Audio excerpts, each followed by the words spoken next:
Assalamualaikum warahmatullahi wabarakatuh. Nama saya Nik Muhammad Amir Syahmi bin Nik Soh. Saya daripada kumpulan 5 dan kami terdiri daripada Nur Arif Izwan bin Nur Azmi, yang kedua Muhammad Azril Ikmal bin Zulkifli, dan yang terakhir Nukman Hakim bin Abdul Razak. Okey, kumpulan 5 kami diberikan tanggungjawab untuk membentangkan tajuk tentang kejadian manusia menurut Al-Quran dan sains moden. Okey. Terus pada pendahuluan. Okey. Tentang pengenalan, dia terdapat perbezaan persepsi tentang kejadian manusia antara Al-Quran dan sains moden.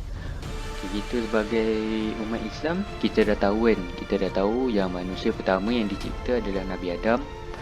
Dan Nabi Adam tu, daripada Nabi Adam dia dicipta daripada tanah, dan Hawa pula dia dicipta daripada tulang rusuk Nabi Adam. Dan terciptanya kita daripada Nabi Adam dan Hawa. Okay, menurut Al-Quran, lepas tu kita belajar tentang kejadian manusia kan. Lepas tu kita tahu daripada Al-Quran dia ada beberapa step. Jadi yang step yang pertama dia daripada nuktah, kepada alaqah, kepada mudghah, kepada izham, dan semua tu dicampur sekali, dan last sekali dia ditiupkan ruh. Jadi kita orang akan bentang benda ni lah. Apa benda tu muftah, apa benda tu alaqah, apa benda tu mudghah dan izham. Jadi kita akan belajar step-step dia dalam video kita orang. Watch out.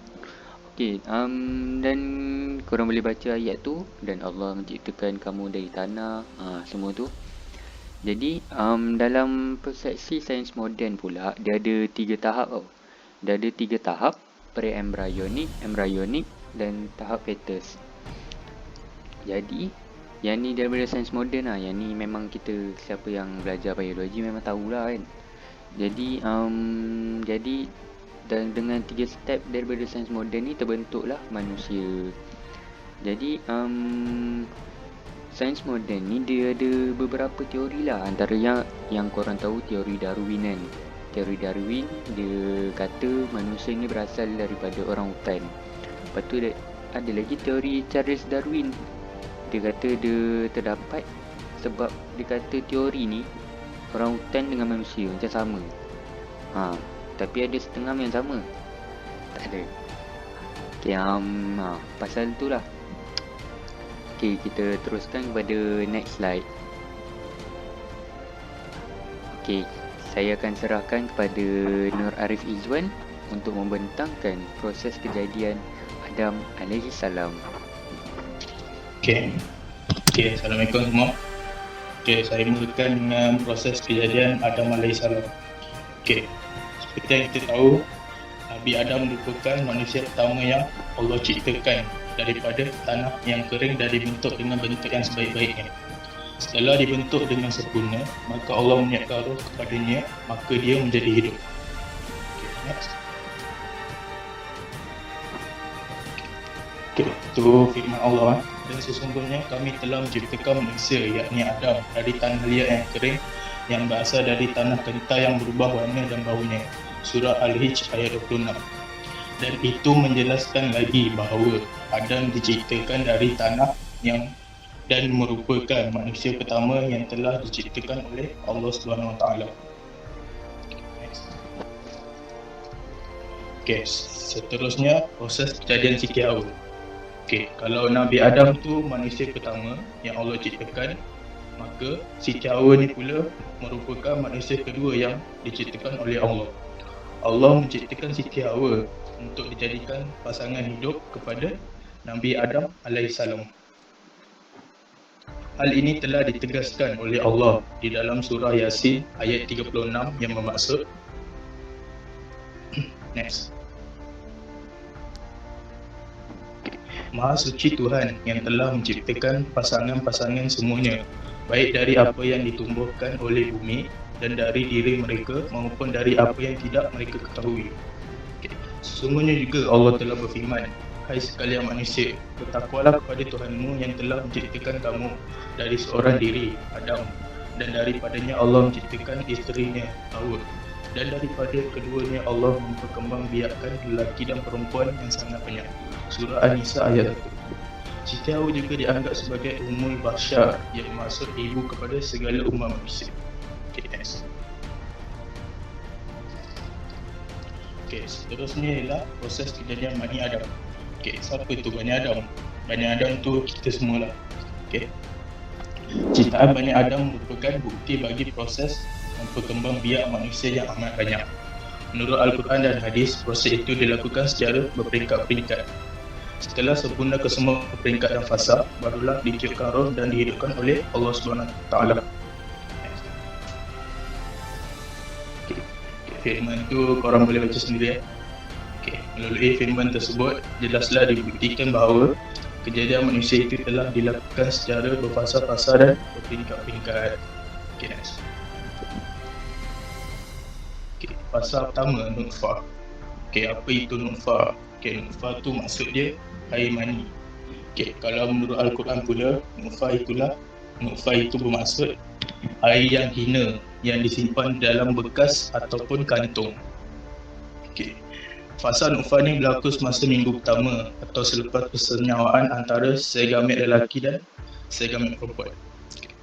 Firman Allah SWT dalam surah Al-Insan ayat 2 yang bermaksud, sesungguhnya kami telah menciptakan manusia daripada air mani yang bercampur dengan nutfah amsaj yang kami hendak mengujinya. Kerana itu kami jadikan dia mendengar dan melihat. Nutfah bererti air mani, manakala amsaj bererti percampuran. Yes. Okay.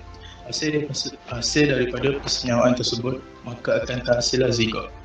Melalui ayat di atas, jelaslah diterangkan bahawa manusia diciptakan dengan percampuran air mani lelaki dan air mani perempuan. Nutfah lelaki akan membentuk saraf, tulang dan fakulti, manakala nutfah perempuan akan membentuk darah dan daging. Melalui nutfah amsaj inilah Allah menciptakan anggota-anggota yang berlainan, pembentukan retina serta tingkah laku seseorang itu. Fasa kedua ialah fasa alaqah yang berlaku pada hari ke-7 atau hujung minggu pertama. Semasa fasa ini, telur yang telah disenyawakan akan tertanam di dinding rahim perempuan. Okay. Allah telah berfirman yang bermaksud, sesungguhnya kami mengubah nutfah menjadi alaqah, yakni sebuku darah beku. Allah juga telah berfirman, ia menciptakan manusia dari sebuku darah beku. Surah Al-Alaq ayat 2.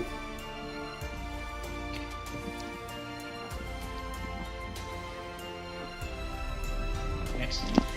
Okay. Alaqah membawa pelbagai maksud. Seperti kebanyakan ahli tafsir, mereka menafsirkan alaqah sebagai segumpal darah. Menurut kamus bahasa Arab pula, alaqah bermaksud intah yang membesar dengan menyedut darah daripada perumahnya. Zigot akan membesar membentuk blastosis dan seterusnya membentuk embrio. Sesudahnya terbentuk embrio, rupa fizikalnya seakan sama seperti lintah dan akan melekat pada dinding rahim. Embrio tersebut juga akan menggunakan darah ibunya untuk proses pembesaran, sama juga seperti lintah yang menyedut darah daripada perumahnya.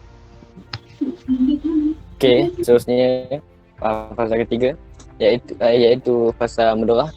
Fasa mudghah dalam bahasa Arab yang bererti daging yang dikunyah.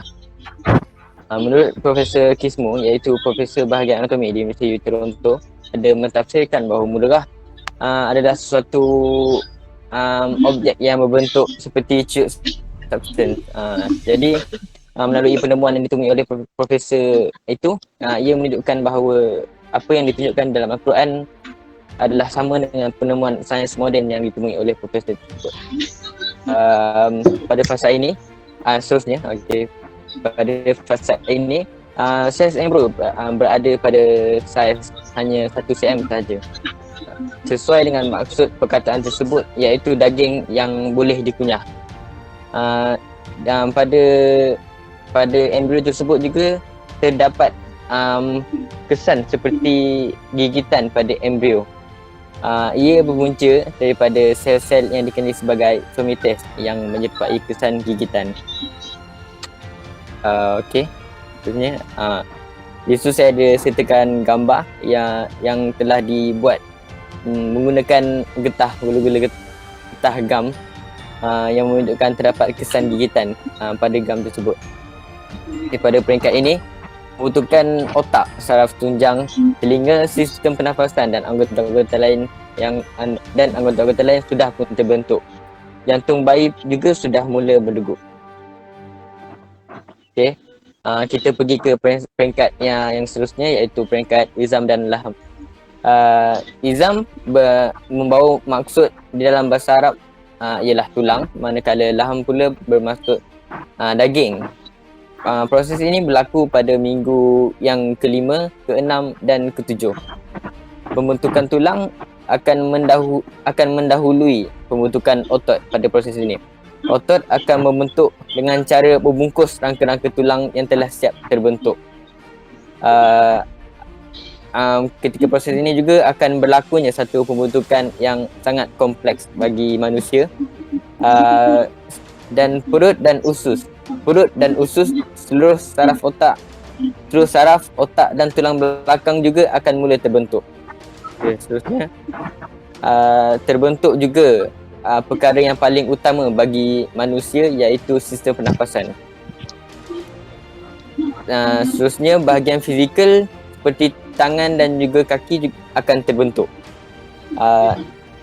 Dan deria manusia juga seperti telinga, mulut dan mata akan terbentuk.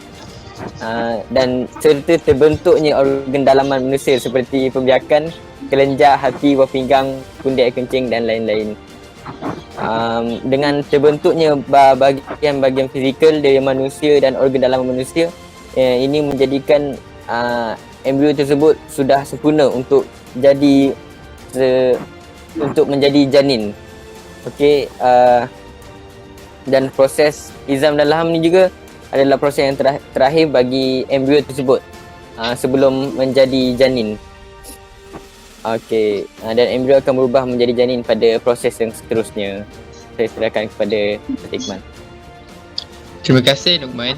So kita beralih kepada fasa kelima, iaitu Nash'ah dan Nash'ah khalqan akhar. Okey, baik. Setelah masuk minggu ke-8, masih terjadi beberapa bentuk perkembangan lagi kepada si bayi. Okey, perubahan pada tahap ini bukan lagi dalam bentuk embrio, tetapi telah memasuki peringkat janin. Okey. Dan pada bulan ketiga kehamilan, kesemua tulang janin yang telah terbentuk dengan sempurnanya, termasuklah kuku bayi yang sudah memulai menumbuh. Okey, next. Pada bulan keempat pula, pembentukan uri bayi telah menjadi cukup lengkap. Oleh itu, bagi prenatal bayi dalam kandungan hanya digunakan untuk menyempurnakan semua anggota yang telah terbentuk, seperti tangan, kaki, mata dan lain-lain lagi. Namun begitu, apa bang? Mas Atta. Tapi bohong. namun begitu, walaupun banyak perubahan tetap terbentuk, tetapi perubahan tersebut hanya dari segi saiz bayi itu sahaja. So next kita masuk kepada fasa ke-6, iaitu Nafkhu ar-Ruh. Okey, pada peringkat ini merupakan peringkat penyuapan roh kepada bayi. Para ulama telah bersepakat mengatakan penyuapan roh berlaku selepas 40 hari kandungan. Dan juga roh juga akan ditiupkan setelah terbentuknya organ-organ tubuh, termasuklah organ seks. Next. Menurut Imam Al-Ghazali, membahagikan pengertian roh kepada dua. Yang pertamanya, roh dilihat dari segi jasmani, merupakan sesuatu yang halus yang memancarkan cahaya hidup yang sempurna. Dan yang keduanya ialah roh dilihat sebagai urusan Allah semata-mata dan tidak boleh ditanggapi oleh akal manusia yang terbatas. Oleh itu, secara jelasnya, nilai kehidupan manusia telah pun bermula sejak dalam alam rahim lagi.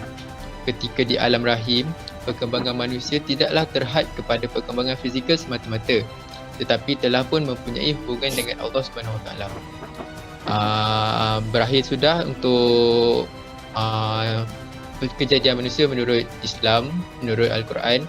Kita beralih kepada kejadian manusia menurut sains moden, iaitu saya akan serahkan kepada Nik Muhammad Amir Shah. Silakan. Okay, terima kasih kepada Encik Azrul Iqmal atas serahan presentation-nya. Okay. Sekarang kita akan masuk kepada proses kejadian manusia menurut sains moden. Okay, yang pertama dalam sains moden ni, tahap yang pertama adalah tahap pre-embryonic. Pada tahap pertama ni, zygote tumbuh membesar melalui pembelahan sel dan terbentuklah segumpalan sel yang kemudian memendamkan diri pada dinding rahim. Seiring dengan pertubuhan zygote yang semakin membesar, sel-sel akan menyusun dan mengatur diri mereka sendiri, kemudian membentuk 3 lapisan. Okey, yang pertama, tahap pertama ni dia berlaku point dia pembelahan sel, lepas tu terbentuk segumpal sel, dia melekat pada dinding rahim. Lepas tu dia akan membesarlah pertumbuhan zygote ni. Lepas tu dia akan membentuk 3 lapisan. Pada tahap kedua pula, tahap kedua ni tahap embryonic. Tahap kedua ni berlangsung kepada 5.5 minggu. Pada masa ini, bayi disebut sebagai embryo, dan pada tahap ini juga organ dan sistem tubuh bayi mulai terbentuk dari lapisan-lapisan sel tersebut. Pada tahap kedua ni, bayi ni kita panggil embryo. Lepas tu organ-organ sistem tubuh macam sistem pernafasan, organ-organ jantung, paru-paru, semua dia dah terbentuk daripada lapisan sel tersebut. Pada tahap ketiga pula, dia pada tahap fetus. Lepas tu dekat tahap ni bayi dah dipanggil fetus lah. Lepas tu tahap ni dia dah start pada bulan 8. Maksudnya dah nak bersalin tu, dah jadi fetus lah kan, dah nak jadi baby. Maksudnya dah memang ada menyerupai manusia. Dia dah ada wajah, dia ada tangan yang tak ada cacat celah, insyaAllah lah ada semua. Kalau tak ada, dia cacat celah lah sikit. Lepas tu, meskipun pada awalnya memiliki panjang 3 cm, kesemua organ telah nampak. Maksudnya walaupun panjang 3 cm je, tapi semua organ dia dah nampak. Lepas tu ada yang kita boleh check lelaki ke perempuan menerusi organ. Kita tengok, kita zoom, X-ray. Lepas tu menurut kajian sains ni, manusia sebagai individu yang terdiri daripada sel daging, sel tulang, sel saraf, sel darah dan lain-lain, dan membentuk jasad. Maksudnya daripada banyak-banyak sel ni dia gabung, dia membentuk satu jasad. Dan pertemuan benih ayah dan ibu membentuk janin dalam rahim ibu yang tumbuh secara evolusi. Jadi setelah janin tentunya ia lahir sebagai bayi. Seterusnya, penutup.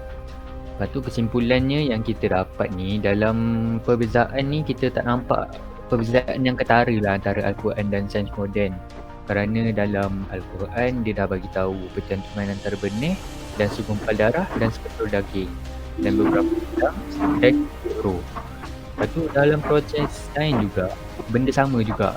Dia kata dia sel-sel organ, lepas tu sistem sel campur sistem, lepas tu membentuk fetus.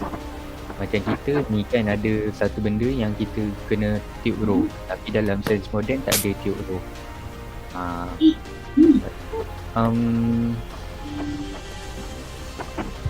Antara poin-poin penting Lepas tu disimpulkan bahawa kita penutup kita ni je lah yang kita boleh tahu. Ada sama je antara sains moden dengan Al-Quran, tak banyak beza pun.